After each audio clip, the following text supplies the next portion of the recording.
Selamat siang, salam sejahtera, salam sehat untuk semuanya.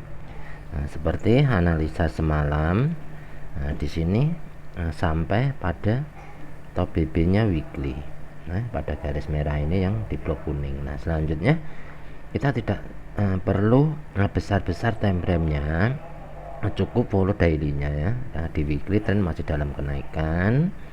Selanjutnya kita bisa melihat time frame-nya daily. Nah, di daily sini tren juga masih dalam kenaikan. Nah, hanya saja saat ini candle berada di atas, bukan tempat untuk entry buy. Nah, selanjutnya cari setup di H4 atau H1. Nah, untuk di daily boleh diberikan mappingan pada harga close-nya tadi pagi. Nah, ini sederhana biar nggak terlalu banyak mappingan. Nah, cari setup di H4 atau H1 dan mencari entry di sana. Nah, jika melihat di H4, di sini nampak jelas belum adanya setup. Nah, tidak ada setup pada H4. Nah, setup yang sudah jalan ini jangan di setup lagi. Selanjutnya, cari apa yang berlaku di H1. Nah, di H1 sini udah cukup sampai di sini. Nah, ke bawahnya nggak perlu di setup. Nah, di sini ada setup apa? Di sini pun tidak ada setup. Nah, karena ini sudah diambil re-entry-nya ya, momentum yang ini. Nah, ini tidak perlu melihat jauh-jauh ke depan atau ke belakang, itu nggak perlu. Nah, cukup selebarnya layar ini aja cukup untuk mendetailkan. Nah, contoh di sini ada ekstrim.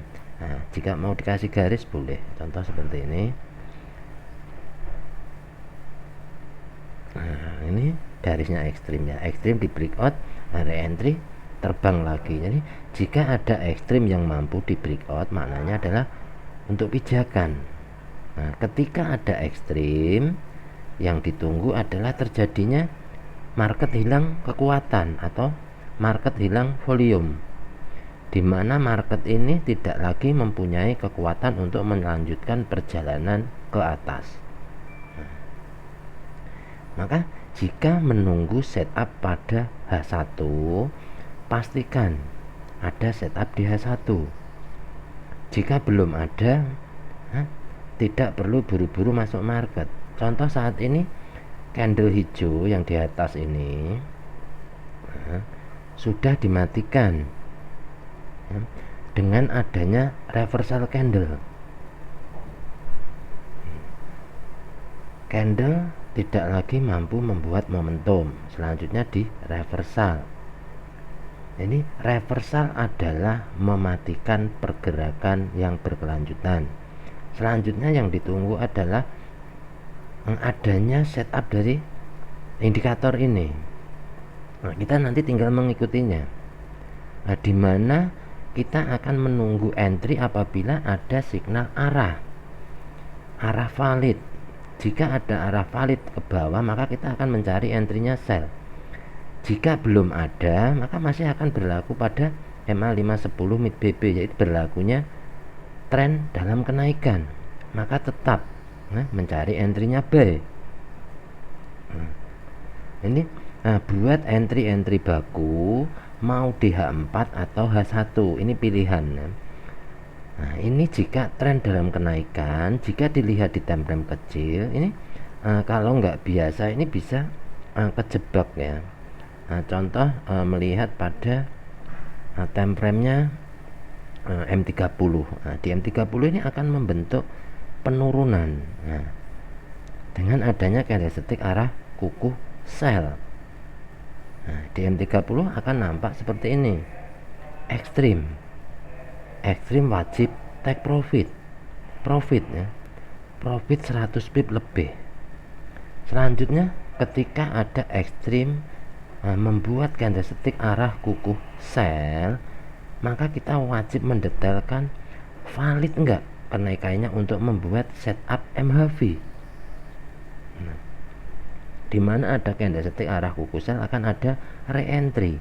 Nah, ini time frame kecil, di bawahnya H1, maka kita tetap menggunakan time frame-nya H1 agar tidak mudah terjebak. Yang mana H1 belum mampu membuat candlestick arah.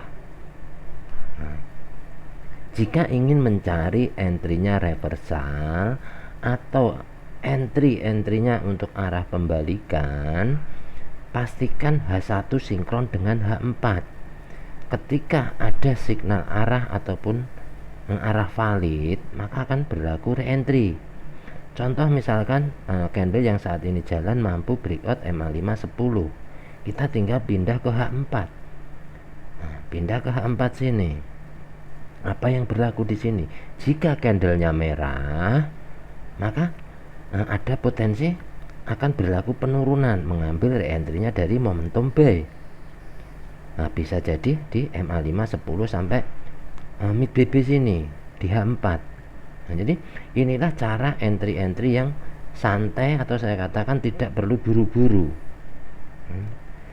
Jika H1 membentuk setup lengkap full structure-nya BBMA, maka akan berlaku re-entry dari time frame-nya daily. Nah, ini seperti yang semalam dibicarakan, kita entry akan lebih safety apabila mengikut media trend MA50, dimana boleh entry-nya ketika ada momentum buy, maka ikuti dimana BBMA memberikan titik-titik untuk entry. Ya, inilah tingkat kesabaran yang wajib kita miliki. Nah, seperti apa yang saya sampaikan, indikator ini adalah history, rekam jejak, di mana candle dalam keadaan naik, maka semua tali akan berada di bawah, karena ini adalah histori perjalanan. Ketika nanti candlenya turun, semua tali akan berpindah ke atas. Dia tidak bisa mendahului candle, karena market ini dasar utamanya adalah candle. Nah, selanjutnya untuk tali-tali Bollinger Band, ya, middle BB, top BB, low BB, ini kan yang mengawal, yang memberikan arah. Sebelum ada candle yang melepasi mid BB, maknanya belum ada perubahan harga, belum ada arah kemana arah market ini akan dibawa. Itu yang menunjukkan adalah middle BB. Jika belum ada candle yang mampu melewati middle BB, maknanya belum akan mencari low BB. Candle berada di atas middle BB, ini targetnya adalah tetap top BB. Jadi inilah tingkat kehati-hatian entry, membuat entry-entry baku, setup mengikuti H4 ataupun H1. Tidak ada setup, tidak perlu masuk market. Kita cukup pelajari, kita belajar dengan teknikal. Nah, ini cara kita menguasai market. Tidak ada yang bisa merubah market, karena ini jadi acuan perdagangan. Maka inilah, ya, yang kita baca adalah potensi, dimana kita boleh mengantri entry-nya sell atau buy ini akan menang dengan mengikuti media trend. Jika tren dalam kenaikan, kita akan mengikut tren dalam kenaikan selama candle tidak lagi mampu melewati middle BB. Jika mampu melewati middle BB, maknanya ada perubahan arah, perubahan harga. Nah, tergantung tempatnya di time frame berapa. Jika ingin mengikut atau follow time frame-nya daily, maka kita harus menunggu setup lengkapnya pada time frame-nya H1. Jika terkonfirmasi dengan H4, kita boleh mencari arah reversalnya. Targetnya mana? Low BB. Entry pada top BB menargetkan low BB. Nah, kurang lebihnya itu seperti itu cara menganalisis. Jadi misalkan ada entry pada MHB, targetnya adalah candlestick arah, nyampe di MA5 10, take profit sudah, ya.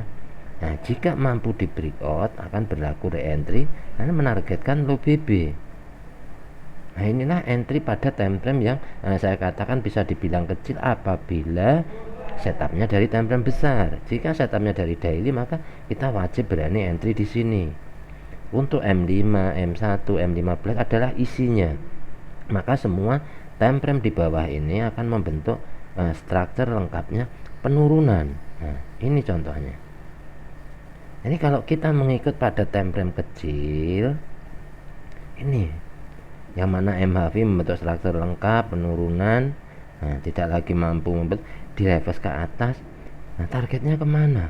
Top BB. Jika nggak mampu dan kembali membuat momentum, maknanya adalah arah akan menuju ke bawah.